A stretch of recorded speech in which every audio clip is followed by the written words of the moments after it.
നോമ്പുകാലത്തെ രണ്ടാം ഞായറാഴ്ച നാം ധ്യാനിക്കുന്ന സുവിശേഷ ഭാഗം ലൂക്കായുടെ സുവിശേഷം 19-ാം അധ്യായം 1 മുതൽ 10 വരെയുള്ള തിരുവചന ഭാഗമാണ്. ഈശോ തന്നെ കാണാനായി മരത്തിൻ്റെ മുകളിൽ കാത്തിരിക്കുന്ന സക്കേവൂസിനെ വിളിച്ച് താഴെയിറക്കുന്നതും അയാളോടൊപ്പം അദ്ദേഹത്തിൻ്റെ വീട്ടിൽ വിരുന്നുണ്ണുന്നതും അതിൻ്റെ നടുവിൽ നിന്ന് പാപിയായ അദ്ദേഹം മാനസാന്തരപ്പെടുന്നതുമാണ് ഈ ഭാഗത്തെ പ്രധാന പ്രതിപാദ്യ വിഷയം. സക്കേവൂസ് ധനികനാണ്. അയാൾ സ്വത്ത് സമ്പാദിച്ചതാകട്ടെ യഹൂദർ വെറുപ്പോടെ വീക്ഷിച്ചിരുന്ന പ്രവൃത്തിയായ ചുങ്കം പിരിവിലൂടെയും. വിജാതീയരായ റോമാക്കാർക്ക് വേണ്ടി ചുങ്കം പിരിക്കുന്നവർ ദേശഭക്തിയില്ലാത്തവരും ഒറ്റുകാരുമാണെന്ന് യഹൂദർ കരുതിയിരുന്നു. അതിനാൽ സമൂഹം അയാളെ പാപികളുടെ പട്ടികയിൽ ഉൾപ്പെടുത്തുകയും അവജ്ഞയോടെ കാണുകയും ചെയ്തു പോന്നു. സമൂഹം വിലമതിക്കുന്നില്ലെങ്കിൽ പിന്നെ നോട്ട് കെട്ടുകൾക്ക് കടലാസിൻ്റെ കനത്തിനപ്പുറം എന്ത് കനമാണ് ഉണ്ടാകുന്നത്? ഉള്ളിലെ ഈ അസ്വസ്ഥതയായിരിക്കാം അയാളെ ദൈവപുത്രൻ്റെ അടുത്ത് എത്തിച്ചത്. അയാൾ മുമ്പേ ഓടി ഒരു സിക്കമൂർ മരത്തിൽ കയറിയിരുന്നു എന്നാണ് നാം വായിക്കുന്നത്. ഈശോയെ ഒരു തരത്തിലും കാണാതെ പോകരുത് എന്ന് നിർബന്ധ ബുദ്ധി ഉണ്ടായിരുന്നതിനാലാണ് അയാൾ വേഗത്തിൽ ഓടിയത്. അത്തിമരത്തിൻ്റെ ചുവട്ടിൽ വെച്ച് തന്നെ നിന്നെ ഞാൻ കണ്ടിരുന്നുവെന്ന് നഥാനിയേലിനോട് പറഞ്ഞ ഈശോ സക്കേവൂസിൻ്റെ ഈ ഓട്ടം കണ്ടിരുന്നു. മനുഷ്യനയനങ്ങളുടെ മുകളിൽ നിൽക്കുന്ന ദൈവത്തിൻ്റെ മൂന്നാം കണ്ണുകൊണ്ട് അഥവാ തൃക്കണ്ണുകൊണ്ട് അവിടുന്ന് സക്കേവൂസിനെ കണ്ടു. ആ കണ്ണിൻ്റെ മുമ്പിൽ സക്കേവൂസ് മറനീക്കി പുറത്തു വരികയാണ്. സക്കേവൂസ് എന്ന വാക്കിൻ്റെ അർത്ഥം നിഷ്കളങ്കൻ എന്നാണ്. എന്നാൽ ആ പേരിൻ്റെ പവിത്രത സ്വന്തം ജീവിതത്തിൽ അയാൾക്ക് പാലിക്കാൻ കഴിഞ്ഞില്ല. ചാരം മൂടിക്കിടന്ന ഈ കനലിനെ ഊതിക്കത്തിക്കുകയായിരുന്നു ഈശോ. ദൈവം കാണുന്നത് മനുഷ്യൻ്റെ ഉള്ളാണെന്ന് സാമുവേലിനോട് പറഞ്ഞ ദൈവത്തിന് സക്കേവൂസിനെ കടന്നു പോകാൻ പറ്റുമോ? നിഷ്കളങ്കതയുടെ മുക്തത അയാളുടെ ഹൃദയത്തിൽ നിന്ന് നഷ്ടമാകാതിരുന്നത് കൊണ്ടല്ലേ അയാൾ മുമ്പേ ഓടി സിക്കമൂർ മരത്തിൽ കയറി ഒളിച്ചിരുന്നത്. ദൈവത്തിൻ്റെ നേരെ ഒരടി വയ്ക്കുന്നവൻ്റെ അടുത്തേക്ക് ഇരു കൈകളും നീട്ടി ഓടി വരുന്നവനാണ് ദൈവം. അതുകൊണ്ട് സക്കേവൂസ് വേഗം ഇറങ്ങി വരൂ എന്ന് ഈശോ പറയുന്നു.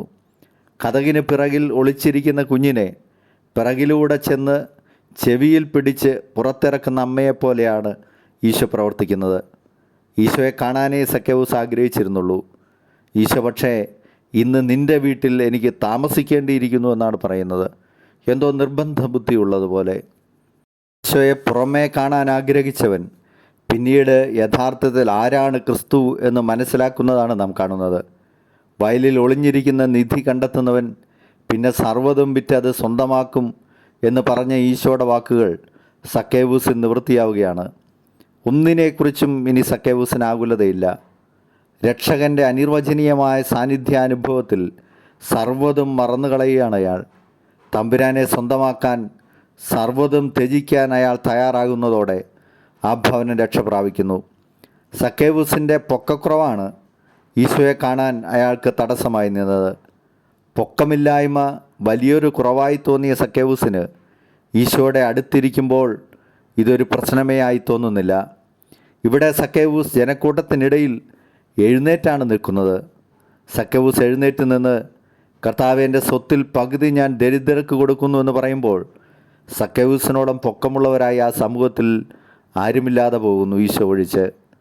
സമൂഹത്തിൻ്റെ ഭ്രഷ്ട് തൻ്റെ മേൽ വരുത്തിയ ജാള്യത്തിൻ്റെ കൂമ്പാരങ്ങളുടെ ഇടയിൽ പൊക്കം കുറഞ്ഞു പോയ സക്കേവൂസ് ദൈവപുത്രൻ്റെ സമീപത്ത് എഴുന്നേറ്റ് നിൽക്കുമ്പോൾ മകുടം ചൂടി നിൽക്കുന്നത് ദൈവരാജ്യമാണ്. ദൈവപുത്രൻ്റെ രക്ഷാകര ദൗത്യം രക്ഷണീയമായി നിൽക്കുന്നത് ഇങ്ങനെയല്ലേ? അതുകൊണ്ടാണ് ഈശോ പറയുന്നത്, നഷ്ടപ്പെട്ടു പോയതിനെ കണ്ടെത്തി രക്ഷിക്കാനാണ് മനുഷ്യപുത്രൻ വന്നിരിക്കുന്നത്. ദൈവത്തിൻ്റെ ഈ കാരുണ്യമാണ് സക്കേവൂസ് എന്ന പേരിന് അർത്ഥം വീണ്ടെടുത്ത് കൊടുക്കുന്നത്. അത് മനസ്സിലാക്കിയപ്പോൾ തൻ്റെ പേരിന് മുകളിൽ വീണ കളങ്കം അയാൾ കഴുകിക്കളയാണ്. പ്രിയപ്പെട്ടവരെ, ദൈവത്തെ സ്വന്തമാക്കുന്നതിൽ കവിഞ്ഞ് മറ്റൊന്നുമില്ല. ദൈവത്തെ മറന്നിട്ട് ധനത്തിന് പുറകെ പോയവനായിരുന്നു സക്കേവൂസ്. എന്നാൽ പേരിൻ്റെ അർത്ഥം പോലെ നിഷ്കളങ്കത കളയാതിരുന്ന ഒരു മനുഷ്യനും കൂടായിരുന്നു. അതുകൊണ്ട് ഈശോയെക്കുറിച്ച് കേട്ടപ്പോൾ ഈശോയെ കാണണമെന്ന് ആഗ്രഹിച്ച് അയാൾ മരത്തിൻ്റെ മുകളിൽ കയറിയിരിക്കുകയാണ്. ഓർക്കുന്നത് ഒരു സംഭവമാണ്. കുറച്ച് നാളുകൾക്ക് മുമ്പ് പറഞ്ഞു കേട്ട ഒരു സംഭവം.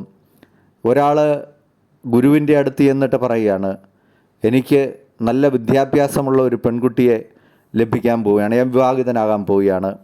പലതരത്തിലുള്ള കഴിവുകളുണ്ട് അവൾക്ക്, നല്ല സൗന്ദര്യമുണ്ട്. അയാൾ ഓരോന്ന് പറയുമ്പോഴും ഗുരു ഒരു പേപ്പറിൽ പൂജ്യമിട്ടുകൊണ്ടിരുന്നു. സൗന്ദര്യമുണ്ടെന്ന് പറഞ്ഞപ്പോൾ ഒരു പൂജ്യമിട്ടു, ഒരുപാട് വിദ്യാഭ്യാസമുണ്ടെന്ന് പറഞ്ഞപ്പോൾ പൂജ്യമിട്ടു, കുടുംബം മഹിമയുണ്ടെന്ന് പറഞ്ഞപ്പോൾ ഒരു പൂജ്യം കൂടെ ഇട്ടു. അമ്പരന്ന് പോകുന്ന ഈ യുവാവിനോട് അദ്ദേഹം പറയുകയാണ്, എല്ലാത്തിൻ്റെ മൂല്യമൊക്കെ ഇതൊക്കെയുള്ളൂ. അപ്പോഴാണ് എന്തോ ഓർത്തെടുത്തെന്ന പോലെ യുവാവ് പറയുന്നു, അതേ ഗുരുവോ, പക്ഷേ അവൾ വലിയ ദൈവഭക്ത കൂടിയാണ്. പെട്ടെന്ന് ഗുരു ഒരു ഒന്നിട്ടു. അത് ഈ പൂജ്യങ്ങളുടെ എല്ലാം മുമ്പിലാണ്. ഇട്ട പൂജ്യങ്ങളെല്ലാം കൂടെ കൂടി 1000ഉം 10,000ഉം ഒക്കെ ആയിട്ട് മാറുകയാണ്. ദൈവഭക്തിയുടെ അംശം കലരുമ്പോൾ നമ്മുടെ ജീവിതത്തിലെ സൗഭാഗ്യങ്ങളും കഴിവുകളുമൊക്കെ 10 ഇരട്ടിയും 100 ഇരട്ടിയും മികവുള്ളതാകുന്നുവെന്ന് ഗുരു പഠിപ്പിക്കുകയാണ്. ഇതാണ് സക്കേവൂസിന് മനസ്സിലായ സക്കേവൂസിനുണ്ടായ തിരിച്ചറിവ്. അയാൾ ഈശോയെ കണ്ടപ്പോൾ, ആരാണ് ഈശോ എന്ന് മനസ്സിലാക്കിയപ്പോൾ ബാക്കിയുള്ളതെല്ലാം അയാൾ ത്യജിക്കുകയാണ്. 100 ഇരട്ടിയായിട്ട് തെറ്റ് ചെയ്തതിന്, വഞ്ചിച്ചെടുത്തതിനൊക്കെ അയാൾ തിരിച്ചു കൊടുക്കുകയാണ്. ഈ നോമ്പുകാലത്ത് സഭ നമ്മിൽ നിന്ന് ആഗ്രഹിക്കുന്നത് ഈ തരത്തിലുള്ള ഒരു മാനസാന്തരമാണ്.